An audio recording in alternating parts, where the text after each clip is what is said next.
নমস্কার বন্ধুরা, বৈশাখীর রকমারি রান্নায় সবাইকে জানাই স্বাগত। আজকের বেসন দিয়ে রেসিপি দেখাবো। এখানে আমি এই কাপের 1.5 কাপ বেসন নিয়ে নিচ্ছি।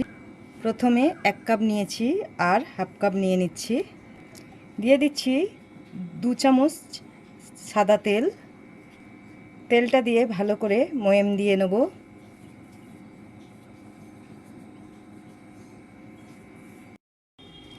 ভালো করে ময়ামটা দিয়ে নিতে হবে, নাহলে বেসনটা দলা পাকিয়ে থাকবে। ভালো করে ময়ামটা দিয়ে নিচ্ছি যাতে দলা না থাকে আর পুরোটাই ঝুড়ো হয়ে যায়। ভালো করে ঝুড়ো করে মেখে নিয়েছি। এখানে একটা প্লেট আর ছাঁকনি নিয়ে নিয়েছি, দিয়ে দিচ্ছি বেসনটা।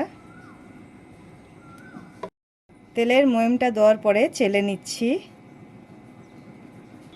ময়াম দেওয়ার পরে চালার কারণ হচ্ছে এই গোল গোলগুলো যাতে না থাকে, সেই জন্য ভালো করে চেলে নিচ্ছি।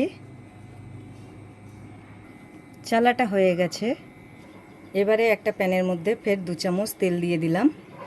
এখানে তেলের বদলে ঘিও ব্যবহার করতে পারবেন, আমি এখানে তেল ব্যবহার করছি। এবারে ফ্রাই প্যানের মধ্যে বেসনটা দিয়ে দিলাম। গ্যাসটা লো ফ্লেমে রেখেছি।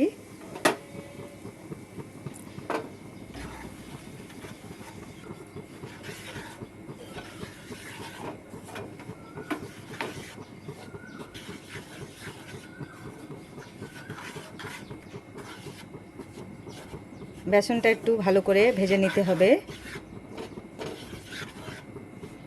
বেসনের এই রেসিপিটা খুব অল্প উপকরণ দিয়েই হয়ে যায়, তো বাড়িতে একবার বানিয়ে দেখতে পারেন। আর বাড়িতে বানালে কমেন্টে জানাবে কেমন হয়েছে। ভাজতে ভাজতে বেসনটা একটু দলা পাকিয়ে যাচ্ছে, এইভাবে ভাজতে হবে। এর মধ্যে আবার 1 চামচ আমি তেল দিয়ে দিচ্ছি। এখানে কিন্তু সাদা তেল ব্যবহার করছি। তেল দেওয়ার ফলে আরও দলা পাকিয়ে যাচ্ছে, এই দলা পাকানোটাই দরকার।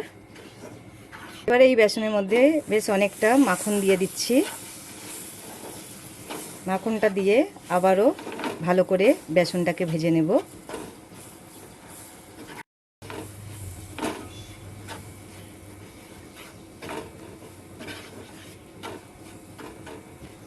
এই রেসিপিতে গ্যাসটা হাই ফ্লেমে দিলে হবে না, আস্তে আস্তে এটা লো ফ্লেমে বানাতে হবে। মাখনটা দেওয়ার ফলে দেখুন খুব সুন্দরভাবে একটু ঢিলা হয়ে যাচ্ছে বেসনটা। বেসনটা ভাজতে ভাজতে কেমন তেলটা ছেড়ে দিয়েছে দেখো। এবারে দিয়ে দিচ্ছি 1 কাপ পরিমাণে চিনি। চিনিটা দিয়ে ভালো করে নাড়তে থাকবো। চিনিটা দেওয়ার পরে খুব সুন্দরভাবে গলে গেছে চিনিটা, আর কালারটাও চেঞ্জ হয়ে গেছে।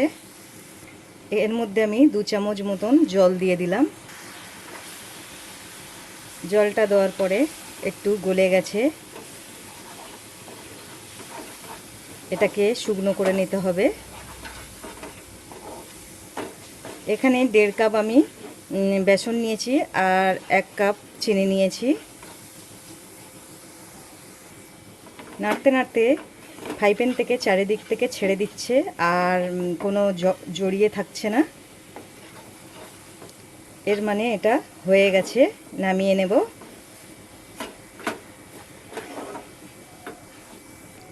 একটু এলাচের গুঁড়ো ছড়িয়ে দিচ্ছি। এলাচের গুঁড়োটা দিয়ে ভালো করে মাখিয়ে দিলাম। এটা পুরো রেডি হয়ে গেছে, এটাকে জমাতে দিয়ে দেবো। একটা প্লেট নিয়ে নিলাম, এই গরম অবস্থাতে এই প্লেটের মধ্যে দিয়ে দিচ্ছি।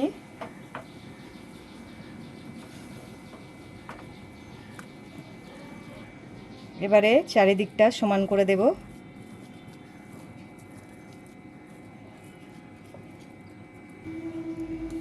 এইভাবে সমান করে দিচ্ছি।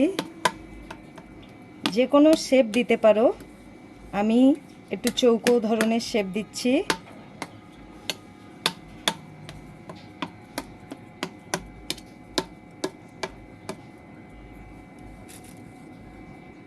সমান করে দিয়েছি আর দিয়ে দিচ্ছি উপর থেকে সাজানোর জন্য ড্রাই ফ্রুট। যে কোনো ড্রাই ফ্রুট দিয়ে সাজাতে পারো।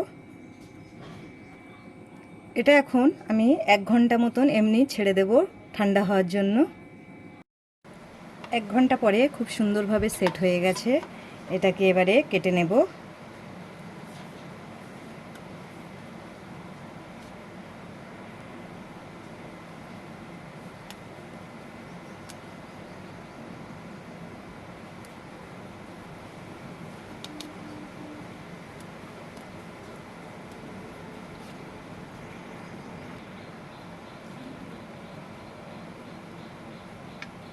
দেখুন কতটা সুন্দর হয়েছে।